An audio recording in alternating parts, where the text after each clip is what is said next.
3 o'clock in the morning, October 16th. I'm on the way to the farm. We're probably, 2 or 3 days on the backside of the full moon. Had a little bit of a cold front come through today. They always tell you that the deer will be moving during the cold front. It gets them on their feet. I found, as far as my farm is concerned, that's a bullshit myth. I've sat and froze my butt off many times and not seen a whole lot of action.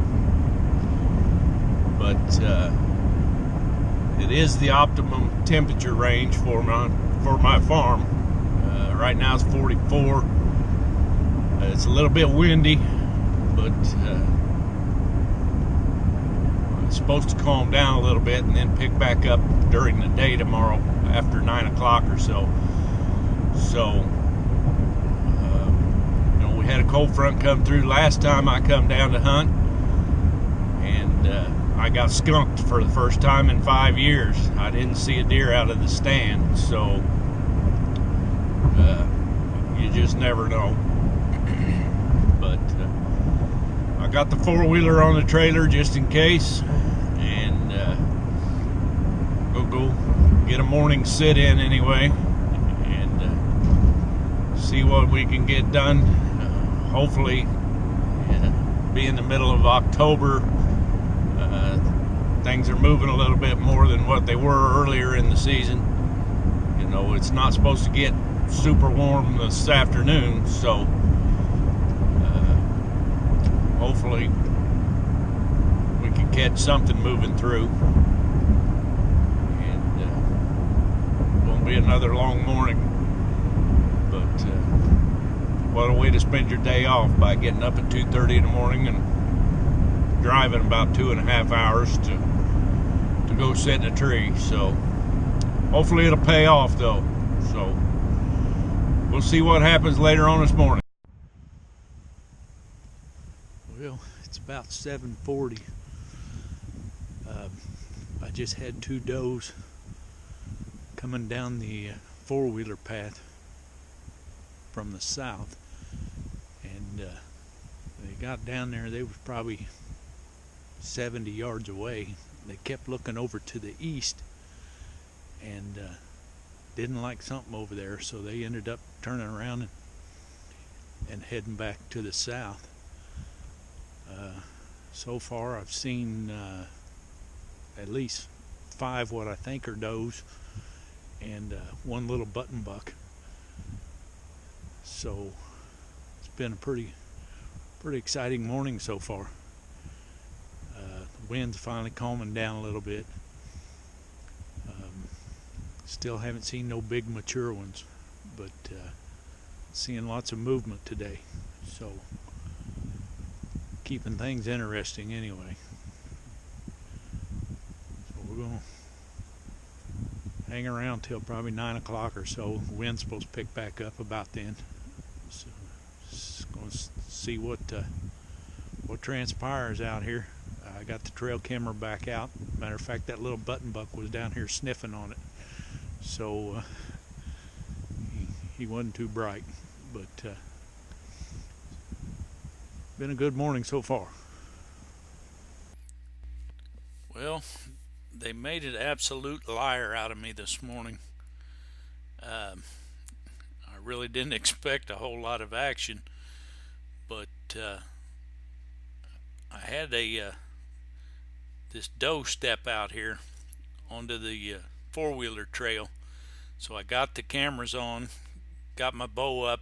I looked behind her, and there's a little one with her, and then even farther back there's another doe. So I had the bow up just in case something was behind them. The first one looked like a 2.5-year-old, late season. I might have took a crack at her if I needed meat in the freezer, but she had the little one with her, so I thought, no, I'm just going to go ahead and let her pass.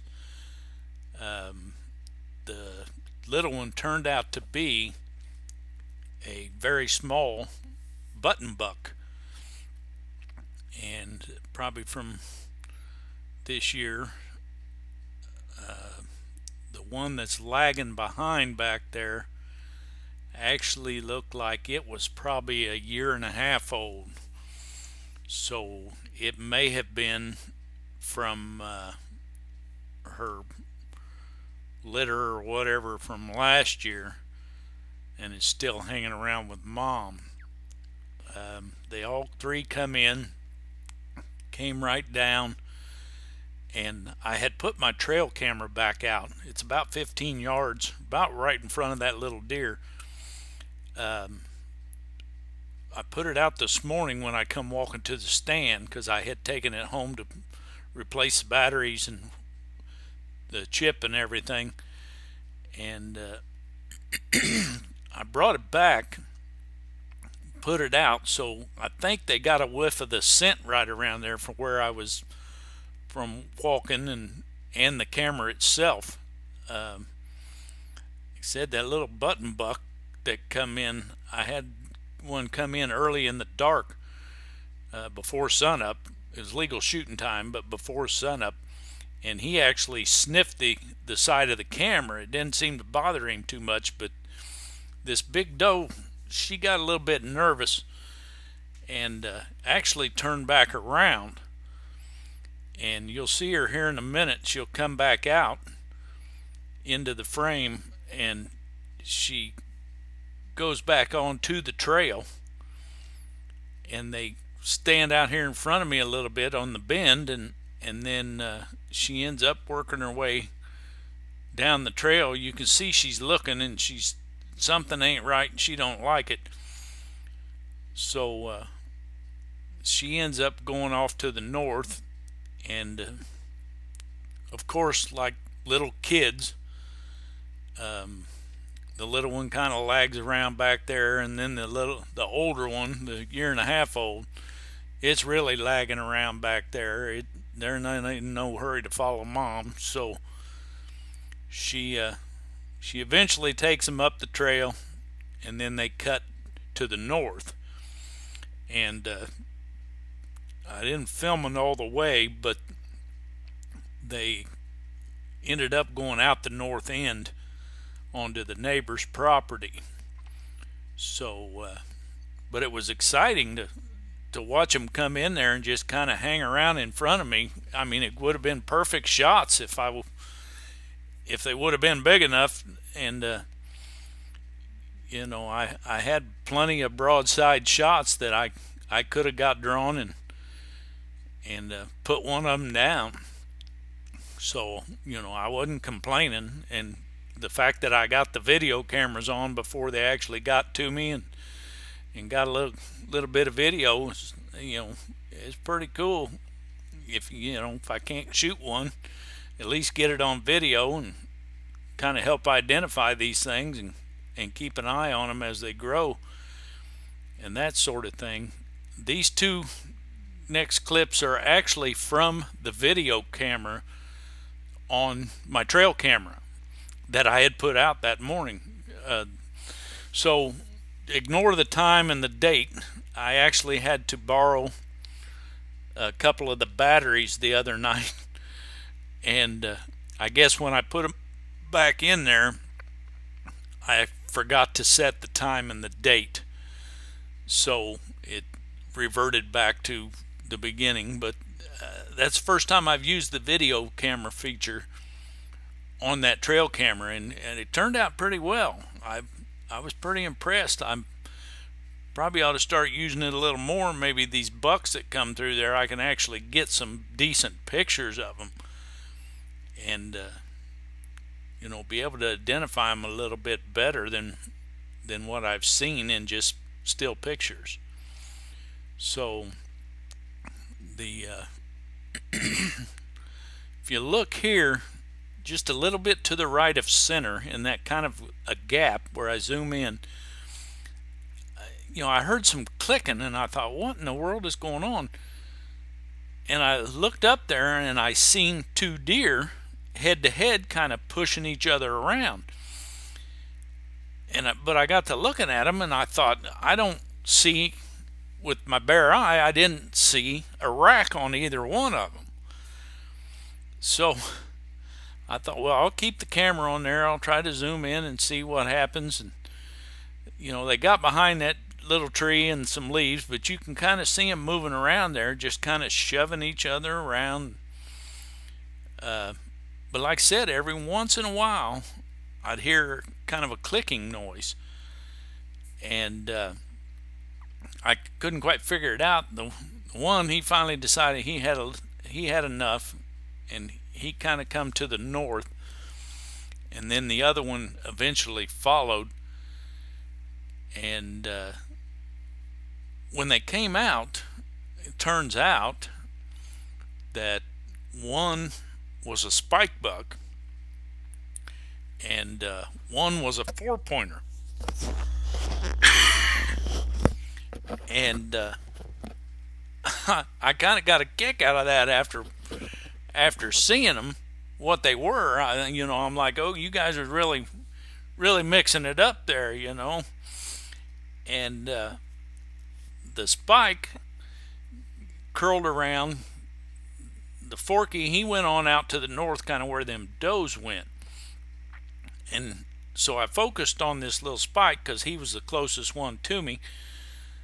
And I was just wanting to see what he was going to do here. Well, he ends up kind of curling around, and then he comes right in front of me and comes out back on the 4-wheeler trail, probably 15-20 yards from me. And that would have been great if he'd have been a Boone and Crockett or something. I would have got a great shot at him. But it was funny to kind of watch him go and work his way through there. And I didn't know what the heck he was going to do. I guess he thought he had defended the territory or something. But he ends up going over there and back into that middle of that 10-acre woods. And at about, 45 yards, he decides to lay down. I guess he was tired from fighting. I don't know what he was doing. But he bedded down there.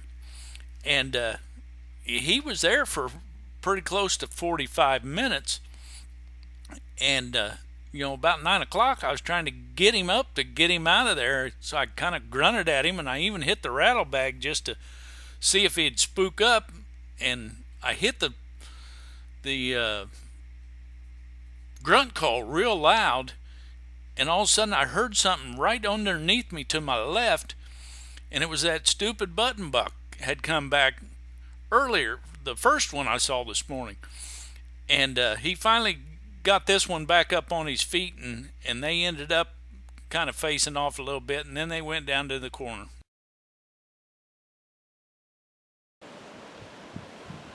Well, it's been an absolute crazy morning.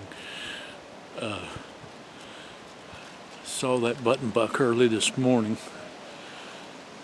and then he kept staring to the east. Saw 3 does over there, and then they all kind of disappeared, and that was all before 7:05. And then a little bit later, I was sitting out here, and I seen 2 does way down on the 4-wheeler path, and what I think is does anyway. And they come out, and they kept looking to the east, and I didn't know what the heck they were doing. Well, they ended up going back to the west, and then a little bit later I saw another body of a deer going through there from east to west. So I thought, okay, that's what they were looking at. Well, I waited a little while, and next thing I know, here come 3 from the west. They were up a little bit farther north than the others were, and they come right on up here 15 yards from me. So I had one of them was a button buck, two of them were does, and the does were pretty close to big enough to shoot, but I let them all walk since they had the little one with them. And so as I'm watching them work their way back around and then start to take off to the north, I thought I heard something, and I kind of looked up, and there was two deer about 45 yards in front of me, and they were sparring. And I thought, well, I don't even see no racks on them, but I can hear a little clicking. And I zoomed in a little bit, and then finally they broke up and they started coming back this way, and it turned out to be a spike and a forky. They were over there playing around, and the forky went ahead and ran off to the north, kind of after them does.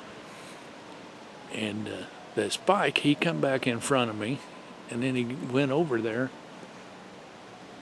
and he's been bedded down about 45 yards from me for, I'll bet 45 minutes. He's just laying over there. So plenty of action today. No big ones, but it's pretty typical for this farm. You usually don't see the more mature ones, 2.5-year-old, 3.5-year-olds, till about mid-November, maybe second week of November. So I don't know what's going on here, but it's been a busy morning. Been windy. We got probably 10-15 mile an hour winds. So I really didn't expect to see this much, but it's been a good morning. So I'm going to hang around here for a little while longer and see if I might get lucky enough a mature one shows up.